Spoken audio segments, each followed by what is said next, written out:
এই গোষ্ঠী মারছে রেকিব মাহমুদের টুপি মাথায় দিয়ে এত বড় একটা কথা কব আমি কিন্তু কোনোদিনও ভাবছিলাম না। কি কথা গুলো জানার জন্য সম্পূর্ণ ব্লগটা দেখেন। তো আজকে কিন্তু শুক্রবার, আর শুক্রবার থেকে কিন্তু আঙ্গো দাদি না রান্ধিতেছে নাস্তা, কারণ আঙ্গো দাদি বলে আঙ্গ কাকার নিকে মানসিক করছাল। তো তারপরে কিন্তু আঙ্গো নতুন করে রান্ধন করে দিছে। এই রান্ধন করে কিন্তু আঙ্গো মা ধুমসাদে বানাইছে র্যাক, আর এম্বা করে র্যাক বানালে কিন্তু আন্ন গো থালি বাসন ছুঁই না, কোনো টেনশন থাকবো না। পরে করে লঙ্গিটা গাড়ি নিয়ে হেরে মেলা খুশি ডুব দিবেন নিগে। তো আজকে যেহেতু শুক্রবার সকাল সকালে ডুব দিতে লাগবে মসজিদে, তো সেই জন্যই কিন্তু আমি এখন গেতাছি কলে পার পিলে। তো ডুব সুপ দিয়ে কিন্তু আমি অলরেডি পড়াই রেডি হয়ে গেছি গা।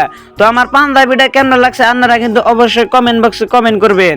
তো আমি কিন্তু আমরা নামাজ পড়িবে না পড়ি, শুক্রবার নামাজ কিন্তু মিস দেই না, কারণ শুক্রবারে কিন্তু সিন্নি দেয় আর নামাজ পড়া খুব ভালো লাগে।